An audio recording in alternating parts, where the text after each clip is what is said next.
All right, today we're jumping into one of the heaviest hitters in the history of political ideas, Thomas Hobbes' Leviathan. This is a book that was born out of complete and utter chaos, and it asks a question that honestly we are still wrestling with hundreds of years later. So yeah, let's get into it. Seriously, just think about it for a second. What if you woke up tomorrow and there was no government, no police, no laws at all? A world where you could do absolutely anything you wanted, but so could everybody else. What would that life actually feel like? That's the wild thought experiment Hobbes wants us to start with. And this is the book that kicked it all off. It was first published way back in 1651. But don't let the date fool you. Leviathan is not some dusty old artifact. Its ideas about power and fear and what holds society together, well, they've had a massive impact on the world we live in today. I mean, they've shaped everything from our governments to how countries deal with each other. Now, to really get Leviathan, you can't just read the words on the page. You have to understand the world that created it. A world filled with rebellion, war, and just sheer terror. And all of that shaped every single thing Hobbes believed. Hobbes lived a really long life, but the part that mattered most, the part that defined him, was the English Civil War. I mean, he literally watched his country rip itself to shreds. He saw what happens when authority just collapses, when society breaks down, and he even saw a king publicly executed. So for him, this wasn't some abstract philosophical game. This was real life. And that's the key thing to remember. Hobbes was writing Leviathan with this one super urgent goal in mind, to figure out how to stop civil war from ever happening again. He was desperately searching for a permanent way out of all that chaos, and he was convinced he'd found the formula. So Hobbes starts his whole argument by asking us to imagine that state of nature we just talked about, this hypothetical time before any government or society ever existed. You know, what is the raw, unfiltered baseline condition of humanity? And his answer is, wow. It's one of the most famous and honestly bone-chilling lines in all of philosophy. He says that without some common power to keep us all in line, life would be a constant war, where our existence is solitary, poor, nasty, brutish, and short. His vision of what happens is just total collapse. In this state of nature, nothing gets done. Why would you bother farming or building something if a stronger person can just walk up and take it? There's no trust, no working together, no art, no science, nothing. Just what he calls a war of every man against every man. All of it driven by this constant, nagging fear that you could die a violent death at any moment. But why? Why would we be stuck in this constant state of war? Well, to answer that, Hobbes develops this really stark, almost robotic view of what makes us human beings tick. He pretty much argues that we're all just complex machines, and we're driven by two basic impulses. The first is appetite, which is just our desire to get stuff we want. The second is aversion, which is our impulse to get away from things we don't want. And the biggest, most powerful aversion of them all? You guessed it, the fear of death. He thinks these two forces are the engines that drive literally all of our actions. And according to Hobbes, these really simple drives always, inevitably, lead to conflict in three main ways. First, competition. We all want the same limited stuff, so we fight over it. Second, distrust.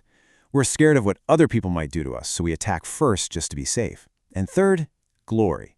We want a good reputation, because in a world with no rules, being known as someone who's not to be messed with, that's a form of power.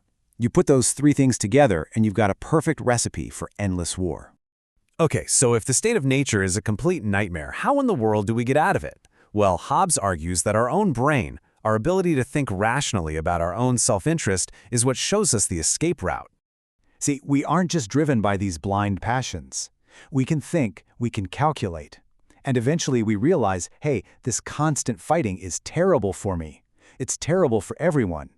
Even the toughest guy in the world can't sleep with both eyes closed. We realize that to get the one thing we want most, which is just to stay alive, we absolutely need peace. And so we make a deal, a kind of social contract. It's this great bargain where everybody agrees to give something up to get something way better in return. We all surrender our natural right to do whatever we want, whenever we want, to take whatever we can. And what do we get back? We get the security of knowing that everyone else has also given up that same right. But here's the catch. An agreement is just a bunch of words. Promises can be broken, right? And Hobbes knew you couldn't just rely on people to keep their word. The contract needs an enforcer. It needs an absolute power that is so big, so terrifying, that nobody would even dare to break the peace. And this is it. This is his big solution, the Leviathan. That's Hobbes's name for the government, the state.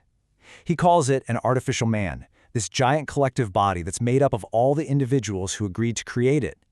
He even calls it a mortal god, because even though it was made by people and it can die, its power here on Earth has to be absolute. And Hobbes really runs with this metaphor of the artificial man. It's fascinating. Sovereignty, that absolute power to rule, that's the soul of the creature. The judges and officials, they're the artificial joints that let the body move. Rewards and punishments, those are the nerves making people do things. A peaceful society is a healthy body, rebellion is a sickness, and civil war, well, that's just death. The death of the whole system. So, after all that, what are we supposed to take away from this? Hobbes basically forces us to look at a really brutal calculation, one that's still at the very heart of politics to this day. He lays out this incredibly stark choice. On one side, you've got the state of nature. There, you have total liberty. You can do anything, but you also live in constant paralyzing fear. On the other side, you have the Leviathan state. You get absolute security, but you give up your right to challenge the ruler who gives it to you. It's freedom versus safety. This all-or-nothing trade-off is something later thinkers, like John Locke, would seriously push back on, asking, hey, isn't there maybe a middle ground here? But for Hobbes, a guy who had literally seen the horrors of civil war with his own eyes, this wasn't really a choice at all. In his mind, any government, even a really harsh one, was always better than the bloody chaos of having no government. The price of peace, no matter how high it seemed, was always worth paying. And that just leaves us with the exact question Hobbes wanted us to think about. A question that's just as real and relevant now as it was back in 1651. In our own societies and even in our own lives, how do we balance that trade-off? How much of our freedom are we actually willing to give up for the promise of being safe?